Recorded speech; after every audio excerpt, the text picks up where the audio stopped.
موضوع ہے وہ یہ ہے کہ اختیارات مصطفیٰ، کہ آقا صلی اللہ علیہ وآلہ وسلم کی ذات پاک کو اللہ نے کتنے اختیارات دیے ہیں، حضور کتنے اختیارات رکھتے ہیں۔ تو آج کا موضوع ہے اختیارات مصطفیٰ صلی اللہ علیہ وآلہ وسلم۔ تلاوت کرتا آیت سے اس میں فرمایا فلا وربک، بس اے حبیب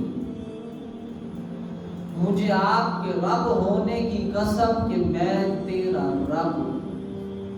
اللہ اس بات کا فخر کرتے ہوئے کہ محبوب کا رب ہونے کا اعلان فرما رہا ہے، فلا وربک، اے محبوب مجھے تیرے رب ہونے کی قسم کہ میں تیرا رب ہوں۔ آقا کی ذات سے نسبت اور تعلق کا واسطہ دیکھیں ذرا، اللہ فرماتا ہے محبوب مجھے تیرے رب ہونے کی قسم کہ محبوب میں تیرا رب ہوں۔ لا یؤمنون، یہ لوگ مسلمان نہیں ہو سکتے، یہ لوگ ایمان والے نہیں ہو سکتے، یہ لوگ مؤمن نہیں ہو سکتے۔ مولا کب تک؟ فرمایا حتی یحکموک، یہاں تک کہ یہ لوگ جو ان کے آپس میں معاملات ہوتے ہیں، فیما شجر بینہم، ان لوگوں کی تمام معاملات میں، یا رسول اللہ فرما رہا ہے کہ اے میرے پیارے حبیب جب تک کہ یہ لوگ، یہ مسلمان، یہ دائرہ اسلام والے، یہ آپ کا کلمہ پڑھنے والے یا رسول اللہ، جب تک کہ اپنے تمام معاملات میں جو ان میں واقع ہوتے ہیں، تمام معاملات میں آقا آپ کو حاکم نہیں مان لیتے تو یہ ایمان والے نہیں ہو سکتے۔ جب تک کہ آپ کو حاکم نہ مان لے، ہر اپنے کام اور فعل میں آپ کو حاکم نہ بنا لے، ہر کام کا فیصلہ آپ کی ذات سے کروا لے، نہ لگ جائے تو یہ لا یؤمنون، ایماندار ہو ہی نہیں سکتے۔ ان میں جتنے اختلافات ہوتے ہیں تو تمام اپنے اختلافات میں محبوب آپ کو جب تک یہ حاکم نہ بنا لے، آپ کو سردار نہ مان لے اور ہر فیصلہ آپ کی بارگاہ میں نہ پیش کر دیں، اور آپ جو بھی فیصلہ فرمائیں ان کے لیے اس فیصلے کو بخوشی دل و جان سے تسلیم نہ کرنے، دل و جان سے جب تک مان نہ لے، محبوب یہ ایماندار ہو ہی نہیں سکتے۔ ثم لا یجدوا فی انفسہم حرجا مما قضیت ویسلموا تسلیما، اور اگلے الفاظ میں فرمایا کہ محبوب اپنے ان کے جو درمیان باقی ہونے والے ہر اختلاف میں آپ صلی اللہ علیہ وآلہ وسلم کی ذات پاک کو حاکم نہ مان لیں، پھر اس فیصلے سے جو آپ صادر فرما دیں، جو آپ فیصلہ صادر فرما دیں، اپنے دلوں میں کوئی تنگی نہ پائیں، اپنے دلوں میں کوئی بوجھ محسوس نہ کریں، بلکہ آپ کے اس فیصلے کو دل و جان سے تسلیم کر لیں اور آپ کے حکم کو بخوشی پوری فرما برداری کے ساتھ قبول کر لیں، اور انقباض اپنے دل میں کوئی تنگی نہ پائیں، وَيُسَلِّمُوا تَسْلِيمًا، اور ہر آپ کا کام، آپ کا حکم جو ان کے لیے آپ فیصلہ کر دیں، اس میں سے کوئی بھی اپنے دل میں انقباض، تنگی، قبض و بسط کیفیت، یہ قبض والی جو ہوتی ہے دل کا تنگ ہونا، یہ اپنے دلوں میں ان کے لیے نہ ہو، بلکہ آپ کا یا رسول اللہ ہر فیصلہ، ہر حکم دل و جان سے تسلیم کر لیں، تو تب یہ مؤمن ہو جائیں، تب یہ ایمان والے ہو جائیں۔ تو اس آیت پاک میں اللہ تبارک و تعالیٰ نے پیارے آقا صلی اللہ علیہ وآلہ وسلم کے اختیارات کو بیان فرمایا ہے کہ محبوب ہم نے آپ کو کل کائنات کے لیے مالک و مختار بنا دیا، کل کائنات کے خزانے عطا کر دیے، عالم ما کان و ما یکون کے علوم عطا کر دیے ہیں، سب کچھ عطا کر دیا ہے۔ محبوبہ پہلے جان رہے تھے وہ بھی، جو نہیں جان رہے تھے وہ بھی، سارا کچھ محبوب آپ کے لیے ہم نے کھول کھول کر بیان بھی کر دیا اور تمام علوم عطا کر دیے، سب کچھ عطا کر دیا۔ جب محبوب اللہ فرماتا ہے میں رب ہو کر آپ کو سارا کچھ عطا کر رہا ہوں، تو اس میں پھر بقیہ رہ کیا جاتا ہے؟ محبوب میں نے سب کچھ آپ کو عطا کر، آپ کو حاکم بنا دیا۔ اور حضور بھی فرماتے ہیں وَأَنَا قَاسِمٌ وَاللَّهُ يُؤْتِي، کہ اللہ مجھے عطا کرتا ہے اور آگے میں مخلوقات میں تقسیم کرتا ہوں۔ ایک اور بھی آیت کریمہ میں کوٹ کروں گا کہ محبوب کی عطا اللہ کی عطا ہے، محبوب کی اطاعت اللہ کی اطاعت ہے، محبوب کا عطا کرنا اللہ کا عطا کرنا ہے، محبوب کا کچھ دینا، جو کچھ عطا کریں سمجھ لیں کہ یہ اللہ کی عطا ہے۔ دوسری آیت میں فرمایا وَمَا آتَاكُمُ الرَّسُولُ فَخُذُوهُ وَمَا نَهَاكُمْ عَنْهُ فَانْتَهُوا وَاتَّقُوا اللَّهَ إِنَّ اللَّهَ شَدِيدُ الْعِقَابِ۔ دوسری آیت میں فرمایا اور جو کچھ رسول اللہ میرے محبوب تمہیں عطا فرمائے سو اسے لے لیا کرو، اے ایمان والو اسے لے لیا کرو۔ جو کچھ محبوب میرے آقا میرے محبوب تمہیں عطا فرمائے اسے لے لیا کرو، اور جس سے تمہیں منع فرمائے وَمَا نَهَاكُمْ منع کر دیں، روک دیں، عنہ وَمَا نَهَاكُمْ عَنْهُ فَانْتَهُوا، اور جس سے میرے محبوب تمہیں منع فرما دیں سو اس سے رک جایا کرو۔ وَاتَّقُوا اللَّهَ، اور اللہ سے ڈرتے رہو۔ اگر پھسل جاؤ حضور کی اتباع میں، آقا کی غلامی میں اگر کمی بیشی ہو جائے پھر اللہ کا خوف کر لیا کرو، اللہ سے ڈر جایا کرو۔ ان اللہ شدید العقاب، بے شک اللہ شدید عذاب دینے والا ہے۔ تو ساری طاقتوں صفتوں کا مالک مولا ہے، اللہ جو چاہے سو کر دیتا ہے۔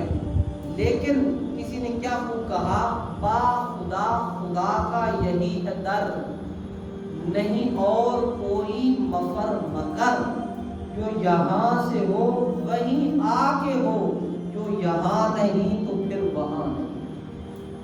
یعنی جو محبوب کی بارگاہ میں ہے وہی اللہ کی بارگاہ میں۔ تو محبوب کی اطاعت اللہ کی اطاعت ہوئی۔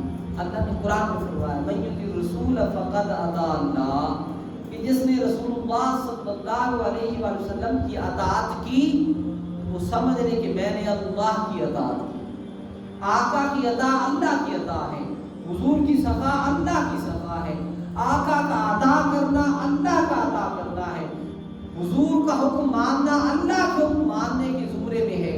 تو ہر آقا کے حکم میں اللہ کی ذات نے اپنے محبوب کو شامل فرمایا۔ اس نے فرمایا مَن یُطِعِ الرَّسُولَ فَقَدْ أَطَاعَ اللَّهَ، کہ تحقیق جس نے میرے مصطفیٰ کی اطاعت کی، جس نے میرے آقا کا حکم مانا، میرے مصطفیٰ کی غلامی اور اتباع میں آ کر آقا کا حکم مانا، وہ سمجھ لے کہ میں نے اللہ کی اطاعت کر دی ہے۔ تو حضور کی اطاعت کس کی اطاعت ہوئی؟ اللہ کی اطاعت۔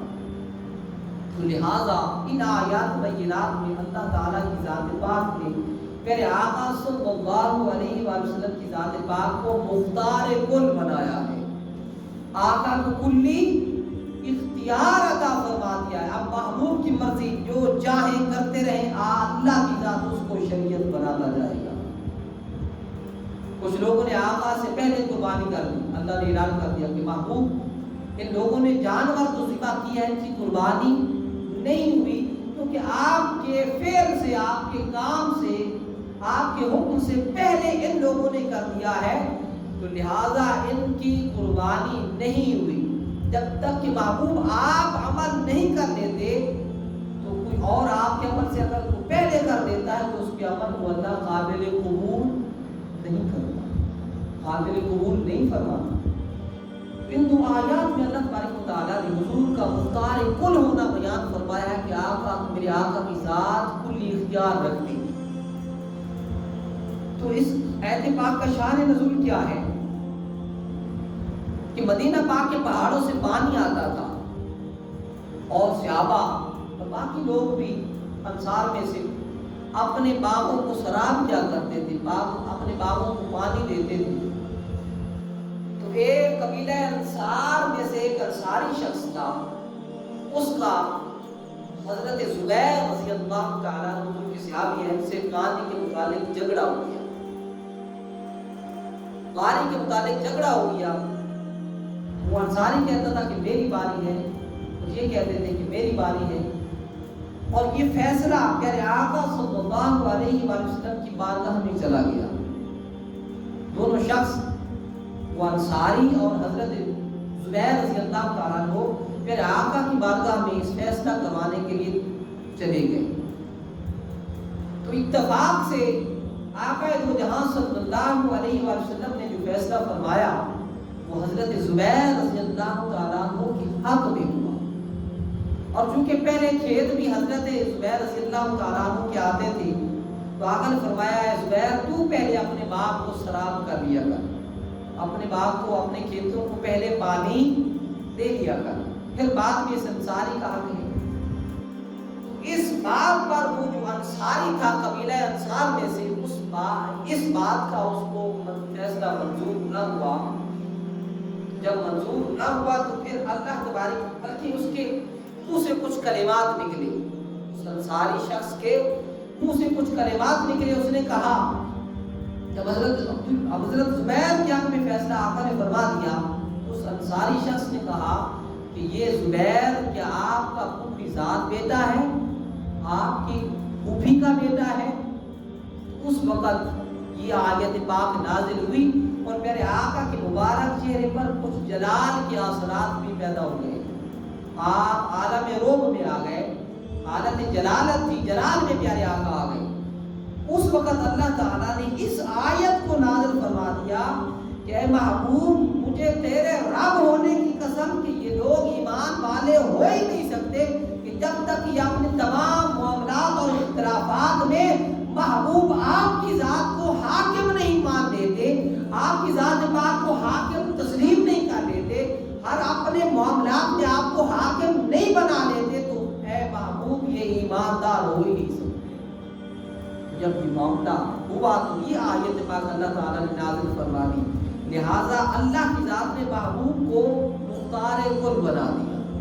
اب جو آقا فرما دے وہی شریعت ہے، وہی اسلام کا قانون ہے، وہی اسلام کا دستور ہے۔ حضور منع فرما دی اس بات سے، قرآن میں اللہ نے فرق پاس اس بات سے روک جاؤ۔ حضور جس بات کا کرنے کا فرما دے تو وہ کام کرنے لگ جاؤ۔ بس آقا کا منع کرنا اور آقا کا فرما دینا یہی شریعت مصطفیٰ ہے، یہی شریعت مصطفیٰ کا قانون ہے۔ آقا کی ہر ادا شریعت مصطفیٰ ہے، آقا کا ہر قول اور آقا کی ہر ادا اور آقا کا ہر زبان اقدس سے نکالا ہوا لفظ یہ نظام مصطفیٰ اور یہ شریعت مصطفیٰ ہے۔ محبوب جو علاتے گئے، محبوب جو فرماتے گئے، اللہ نے اس کو شریعت کا قانون بنا دیا۔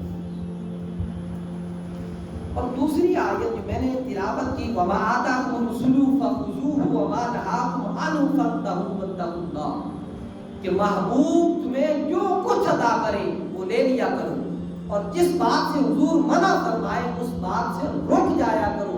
تو پتہ چلا آقا کا عطا کر دینا دراصل یہی شریعت ہے کہ اللہ کا عطا کرنا ہے، اور حضور جس بات سے منع فرما دے اللہ مومنوں کو، اہل اسلام کو فرما رہا ہے بس وہ بات سے رک جایا کرو۔ اگر کوئی غلطی ہو جائے یا پھسل جاؤ تو پھر کیا کرو؟ پھر اللہ سے ڈر جایا کرو۔ اللہ فرماتے میری ذات سے پھر ڈر جاؤ، واتقوا ان اللہ شدید العقاب، بے شک میں پھر عذاب دینے والا بھی ہوں، میرا عذاب سخت بھی ہے۔ لیکن جب تم سے کوئی بھول ہو جائے، غلطی ہو جائے، اور آقا کی بارگاہ میں اگر کوئی حکم عدولی کر بیٹھو تو فوراً تائب ہو جاؤ اور توبہ کرتے ہوئے آقا کی بارگاہ میں معافی مانگنے کے لیے آ جاؤ۔ جب میری مصطفیٰ تمہیں معاف کر دیں گے، اللہ فرماتا ہے میں رب عرش اولا پر بیٹھ کر تمہیں معاف کر۔ تو ایک اس آیت کی شان نزول یہ ہے کہ رسول اللہ کی اطاعت اللہ کی اطاعت ہے، اور نبی کریم کی اطاعت واجب ہے، واجب ہے۔ فرض و واجب ہے کہ آپ کے فیصلہ میں شک کرنے والا دائرہ اسلام سے خارج ہے، وہ اسلام کے دائرہ سے خارج ہے۔ حضور کے ہر فیصلہ کو، حضور کی ہر ادا کو، حضور کے ہر نہیں کو جو دل و جان سے تسلیم کر لیتا ہے، سمجھنے کہ وہ ایمان والا ہے۔ اور ایمان کہتے کس چیز کو ہے؟ دراصل ایمان اس کو کہتے ہیں یعنی آقا صلی اللہ علیہ وسلم کی ذات پاک سے ٹوٹ ٹوٹ کر اس کو محبت کرنے کا نام ایمان ہے، اور آقا کے ہر حکم کو دل و جان سے تسلیم کر دینے کا نام ایمان ہے، اور آقا کی ہر ادا کو اپنا لینے کا نام ایمان ہے، حضور کی ہر ادا کو مان لینے کا نام شریعت ہے، اور یہی قانون خدا بندی ہے۔ تو ایک شخص نے فرضیت حج کے موقع پر اس نے حضور کی بارگاہ میں 3 مرتبہ سوال کیا، یا رسول اللہ صلی اللہ علیہ وسلم، کیا اللہ کے گھر کا حج کرنا سال میں 1 مرتبہ فرض ہے یا زندگی بھر بندہ کرتا رہے؟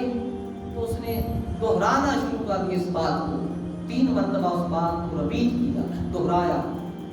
پیارے آقا خاموش رہے، اور جب وہ فرما چکا، کہہ چکا، عرض کر چکا کہ آقا، اس وقت میرے پیارے آقا صلی اللہ علیہ وسلم نے ارشاد فرمایا کہ سوال پر سوال کرنے سے گریز کیا کرو، بار بار سوال میری ذات سے نہ کیا کرو۔ اگر ہم کہہ دیتے ویسے تو سال بھر میں اور زندگی بھر میں 1 مرتبہ اللہ کے گھر کا حج کرنا فرض ہے، اور اگر حضور فرما دیتے ہاں بھائی ہر سال میں اللہ کے گھر کا حج کرنا فرض ہے، تو خدا کی عزت کی قسم اللہ تعالیٰ یہ قرآن میں حکم نازل کر دیتا کہ جو ہر سال میں اللہ کے حج کا گھر نہیں کرے گا تو وہ گناہگار ہوگا۔ تو لہذا اگر حضور سکوت اختیار نہ فرماتے، چپ نہ رہتے، تو یہ پھر ہر سال میں ہر مسلمان پر اللہ کے گھر کا حج کرنا اللہ فرض کر دیتا۔ تو لہذا یہ حضور کی حکمت کیا تھا، فرمایا کہ زیادہ سوال کرنے سے گریز کیا کرو۔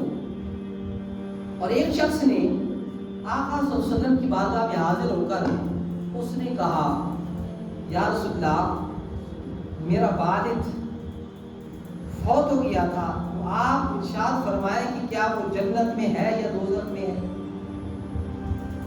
اور پھر وہ بھی اصرار کرنے لگ گیا۔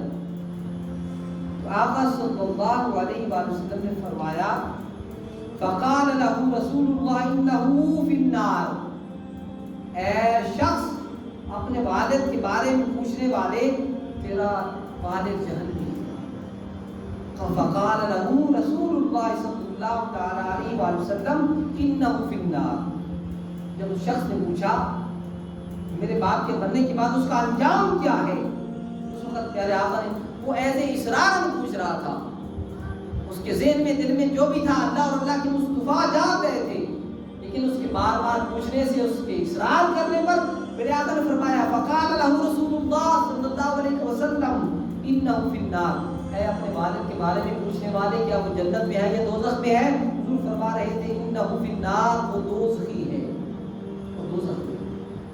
اس لیے میرے آقا نے فرمایا کہ میری ذات سے بار بار سوال کا اصرار نہ کیا کرو، اگر ہم کہہ دیں تو پھر اللہ کی طرف سے وہ ہو جاتا ہے، کیونکہ ہمارا کہنا اللہ موڑتا نہیں ہے، ڈالتا نہیں ہے، اس امر کو فرض و واجب کا درجہ عطا کرتا ہے۔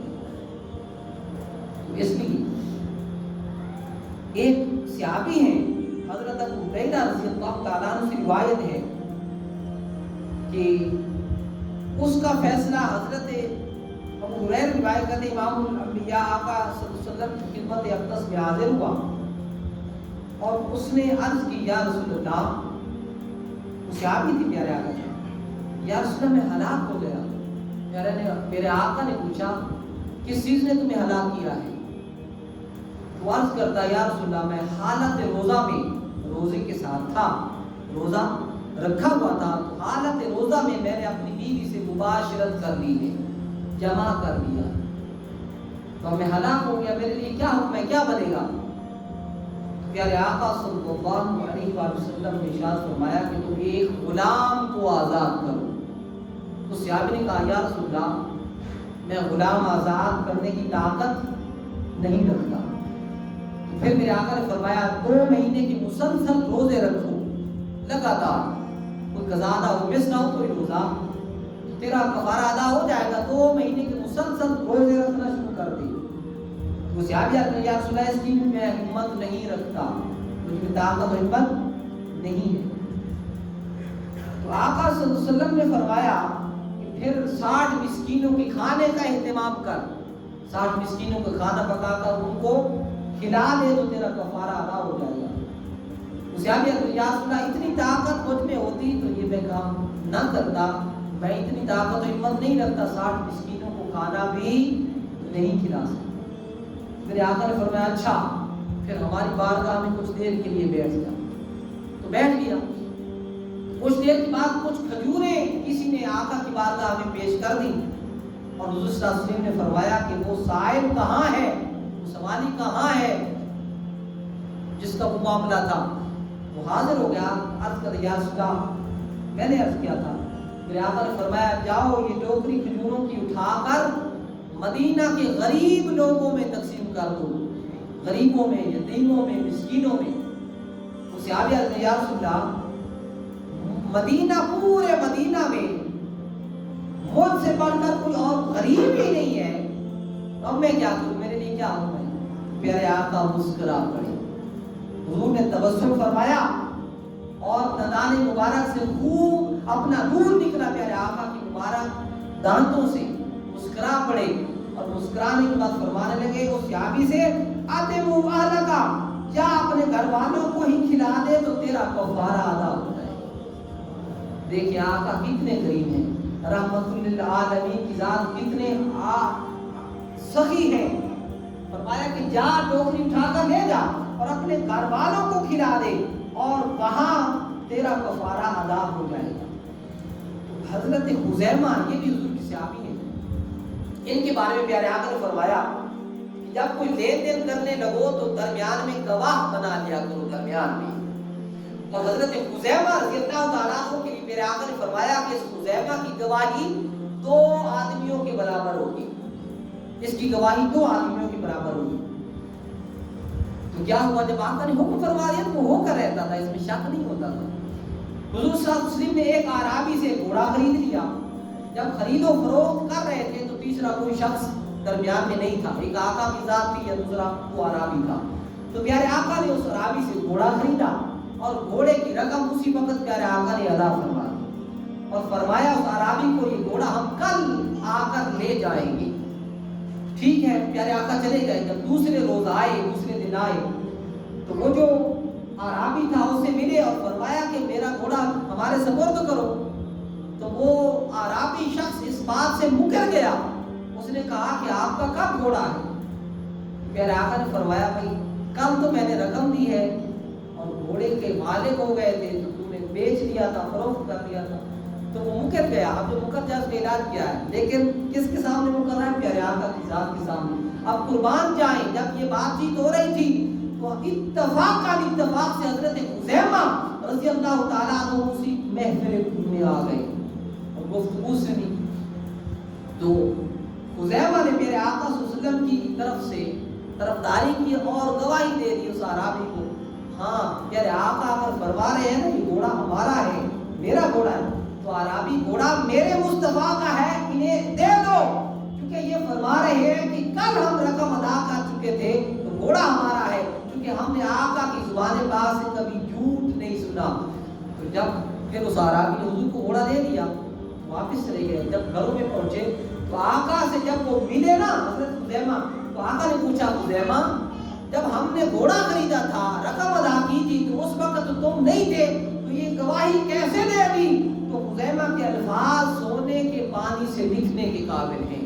حضرت خزیمہ کہتے ہیں یا رسول اللہ ہماری نسبت آپ کی ذات ہے، آپ کے صحابہ ہیں، آپ کے غلام ہیں، آقا جب آپ آسمانی خبریں ہم لوگوں تک پہنچاتے ہیں تو ہم آپ کی بات پر یقین کرتے اور مان جاتے ہیں، تو آسمانی خبروں کو تو مان جاتے ہیں، زمین کی خبر میں کیسے نہ مانتا، جبکہ آقا آپ کی آسمانی خبروں پر ہم یقین رکھتے ہیں۔ یہ سچ بات تھی، میرا دل گواہی دے رہا تھا کہ پیارے آقا نے گھوڑا خریدا بھی ہے، اس کی رقم بھی ادا کی ہے۔ اب کرنے والا یہ اعرابی تھا، میرا دل یہ بار بار گواہی دے رہا تھا کہ آقا کی زبان پاک سے کبھی جھوٹ نہیں نکلا. آقا آسمان کی خبر دیتے تو مان جاتے ہیں تو میں آقا زمین کی خبر کو کیسے نہ مانتا. مان گیا, پورا دے کر آ گیا. اسی طرح حضور صلی اللہ علیہ وسلم جو فرما دیتے وہ ہو کر رہتا. پہلے آقا صلی اللہ علیہ وسلم ایک مرتبہ ہمارے غنیمت تقسیم فرما رہے تھے اور حضرت برا بن عازب رضی اللہ تعالیٰ عنہ کے قریب بیٹھے تھے. جب آقا مال تقسیم فرما چکے, سب مال تقسیم ہو گیا, ایک سونے کی انگوٹھی باقی رہ گئی. پھر آقا نے جب اپنی نگاہ رحمت کو اٹھا کر دیکھا تو سامنے برا بن عازب رضی اللہ تعالیٰ عنہ موجود تھے.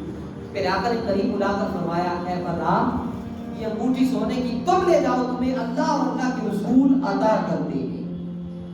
تو پیارے آقا نے ادا کر دیا اور ساتھ فرمایا اللہ اور اللہ کے رسول دیتے ہیں, ادا کرتے ہیں. جب حضور نے ادا کر دیا, حالانکہ سونا اس وقت حکم آ گیا تھا کہ سونا مرد کے لیے پہننا حرام ہے. پیارے آقا حضرت برا کو ادا فرما رہے تھے. حضرت برا بن عازب رضی اللہ تعالیٰ عنہ نے آقا سے وہ انگوٹھی سونے کی لی اور اپنی انگلی میں پہن لی. اور جب دوستوں سے ملے تو انہوں نے کہا برات میں کیا ہو گیا, اس بات کا تمہیں پتہ نہیں ہے کہ اللہ اور اللہ کی پیارے مصطفیٰ کی بارگاہ سے سونا پہننے کا حکم منع کر دیا تھا کہ بندے سونا نہیں پہن سکتے, مرد حضرات کے لیے سونا حرام کر دیا گیا ہے. تم سونے کی انگوٹھی تم نے پہن رکھی ہے.